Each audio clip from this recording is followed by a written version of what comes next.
Hello Summoners and welcome back to another ProGuides video. My name is nnington, and today we'll be talking about our predictions for the worst champions going into patch 11.21. While there are a ton of buffs and nerfs each patch, it can be pretty difficult to actually know what's going to change and what's going to stay the same. Sometimes a seemingly huge nerf really just brings a god tier champion down to the S tier, and sometimes they're still plenty OP. Other times what seems like a minor 2 base AD reduction just causes a champion to drop off the rift. So, what we're here to do is steer you away from what we think are going to be the worst champions in each role this patch.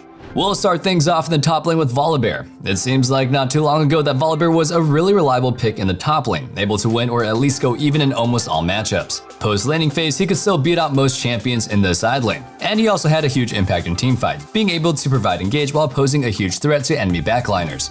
But on the current patch, it's not going to be so easy. Every OP meta pick is basically an unwinnable lane for him. He may beat them early, but once Camille gets Divine Sunderer or Fiora finishes Ravenous Hydra, Volibear is as farmable as the minions. And as we all know, once those champions get a lead, the game will be basically unbearable. His ultimate could still be pretty useful in teamfights, but it has a pretty long cooldown, so that alone doesn't really make him worth picking. Malphite is basically better and more consistent in every single way. Avoiding the champions on this list is a good starting point to rank up, but if you're actually serious about climbing, you should check out ProGuides.com.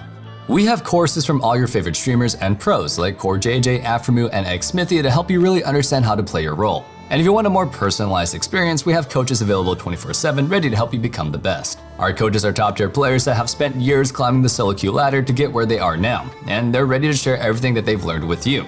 So, stop spinning your wheels on your own and get on the fast track to higher elo today. Now, let's get back on topic, shall we? Our other top laner to avoid this patch is nnington. Several patches ago, Ryze saw that nnington was performing just above average and decided enough was enough, nerfing him to the ground. They just couldn't stand him being within 5% of Camille's and Riven's win rates. Then, with his win rate being in the mid-40s and Worlds just around the corner, they thought, yeah, let's go ahead and nerf him again, but buff his HP just a tiny bit after so the pros will pick him. The result, nnington is currently just a completely useless pick. At least in Volibear's case, if you snowball really hard and atomize offensively, he can actually do pretty big damage in teamfights. But nnington just serves no real purpose at the moment. His identity when he is good is a champion that snowballs hard in lane, carries mid-game, and becomes a frontliner later. But at the moment, he just loses almost all lane matchups and proceeds to do nothing in the mid or late game fights. Now that Worlds is over, maybe we'll just see some meaningful buffs that push him back to at least being a viable pick. Now, taking a look at the jungle, our first pick is Zed. We've had him in this series for a few patches now, but people just aren't really taking the advice. About 1/3 of all Zed players are trying to make him still work in the jungle, and it isn't working. I get that stats aren't everything, but when a champion's win rate is 46% with a pretty good amount of games played, it's definitely saying something. Everybody will go on and on about how OP his first clear is, but so what? What good is a fast clear if your ganks suck and you can't really handle dueling any other meta jungler? Plus, Core Drinker and Conqueror are being nerfed this patch, so he's even weaker than before, while other assassins like Shaco and Evelynn will be doing better since targets will be squishier. So if you really find Zed fun, play him mid. Don't grief games by just trying to make him work in the jungle. Our second jungler to avoid is Rumble. Earlier this season, when Rumble got his big touch-up, Rumble became a disgustingly strong pick across pretty much all roles, using brute force to overpower any opponent. This was especially OP in the jungle, where he could clear out every other camp in the game and then just use his super strong dueling strength to contest scuttles and even invade his opponent. With the ability to 100-0 anybody even as early as level 3 or 4, he could just walk into the enemy jungle, and they had no choice but to give up their camp or die trying to defend against him. But like many other champions that end up in the series, that success caused him to be nerfed again and again. Even after the first few nerfs, he was still a prevalent pick in higher elo and pro play, so Riot had to completely gut him. Picking him in the jungle now is completely trolling. His first clear speed is still decently fast, but it's much less healthy, and he can't really duel any of the other meta picks. Now for the mid lane, our first pick is Ryze. Ryze is a really good example of one of those champs that does better the higher you get in elo. His kit isn't anything crazy on a mechanical level, but due to his range being pretty short for a mage, and him having a pretty weak early game, you really need good laning skills to pull him off. For example, if you fail to freeze the wave at your tower, your short range leaves you open to the enemy laner trading on you. If you try to trade back, you're also doing splash damage to the wave and pushing further to the enemy's side, leaving you open to jungle ganks. And if you die to these ganks, you fall behind, and when Ryze is behind, he's incredibly worthless. If you want a mage with easy CC to set up the junglers, look at Annie. She's easy to play, has higher range, and has much better burst, with the potential to one-shot high priority targets in late game teamfights.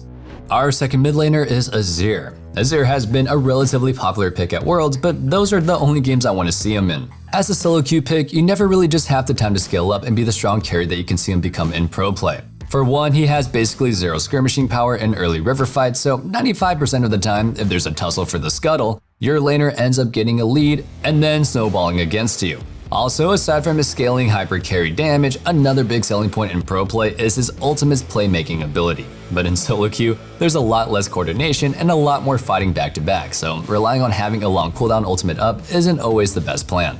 Azir is definitely a very polarizing champion. Like I said, even now when his solo queue win rate is so low, he's still a priority pick at Worlds. We see plenty of champions that have high skill ceilings, but he's one of those champions that also has an incredibly high skill floor, meaning you have to be really good to even get an average performance out of him. And that brings us to today's question of the day. What are some other champions with extremely high skill floors? Like Azir, we want the champions to provide close to nothing unless they're played super well. Let us know down in the comments below, and let's get back into the video. Taking things down to the bot lane, it's another patch, another entry for Varus as one of the worst possible picks if you're actually trying to gain some LP. The last time Varus was actually good, his role in the game was to win bot lane hard with his suppressive trading, and then scale into an incredibly strong artillery champion in the mid game with his Q easily doing over half of his squishy's target's HP. Being unable to lose lane and being untouchable as he hits people from basically the other side of the screen is definitely a little bit on the unhealthy side, so I think it's pretty good that Ryze has nerfed him into the ground. Now with all that being said, I think he's been too bad for far too long, and they need to revisit him soon. I know they're hesitant to buff him because of how quickly he'll take over the pro scene, but I don't think it's rocket science. In our analysts' opinions, they'd rather like to see some buffs or even a mini rework that makes Varus a late scaling on-hit or crit-based hypercarry all over again. Our second ADC is Kaisa. Putting her here was kind of tough because she isn't that bad. But when you look at the stats, aside from Varus, no ADC is just completely awful. So we have to be a little bit subjective and see who else makes the list, and for me, it's Kaisa. My reasoning for that is looking at what roles Kaisa wants to fill and what her competition in these roles are. Kaisa does synergize well with CC heavy support since they prioritize and proc her passive when they engage. But she doesn't just bully the lane nearly as hard as somebody like Lucian or Draven, especially if fights end up being more extended. And when it comes to her ability to scale up and carry late game fights, Kaisa just isn't nearly as strong as true hypercarries like Kog'Maw, Twitch, or Jinx, who are being buffed this patch. I personally like seeing Kaisa's OP and in the meta, so I do hope that they give her some love sometime soon. Now for our supports, we'll be leading things off with Annie. While Annie mid is an incredibly strong pick at all levels of play, with her easy execution allowing you to consistently rake in free LP, as a support, she's just too conditional of a pick. Annie is a burst mage. Being a burst mage means that you either one-shot your target or die trying. And on a support's income and being lower level than you would in the mid lane, you would have to snowball insanely hard and be able to deal meaningful damage in team fights. It may happen now and then, but over the course of several games, you will not see consistently good results. For one, you need an aggro ADC that can follow up on your engages, and you need them to be on the same page as you. You also need a jungler that will work with you so the enemy jungler won't just mess you up. Poke mages work much better as supports since they can win lane in a more controlled fashion without forcing constant fights. Plus, since they poke instead of needing to 100 to 0 targets, they don't have hard requirements on reaching the item spikes that allow them to do their job. Finishing off our list, we have Pantheon. Pretty much everything that applies to Annie applies here.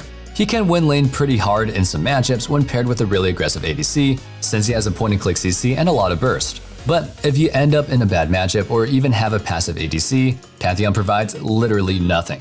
He is the definition of all or nothing. Either you go all in for a kill or you just sit behind your ADC while they farm, and they'll probably get poked out because they have no pressure. This all or nothing playstyle makes him a really easy target for junglers, so jumping in at the wrong time is just a free death. If you aren't able to snowball hard in lane, he provides literally nothing in the mid or late game. Again, he does have a point-and-click CC, but it usually requires him having flash up to hit an opponent with it, while other supports, such as Leona or Nautilus, have a ton of CC in their kit, including an AoE CC with their ultimates. And that about wraps things up for our worst 10 champions on patch 11.21. I hope you guys enjoyed this video, and if you did, be sure you sub so you never miss out on our meta guides, and you're always in the loop on what the best picks are. Remember, let us know what champion you think has a super high skill floor down in the comments below. And one last thing, don't forget to check out our Discord in the description box below, where you can go ahead and discuss League further or just hang out and be part of the community. I can't wait to see you guys back in the next video, but until then, good luck on the Rift, stay safe, and stay healthy. Have a wonderful day. Peace.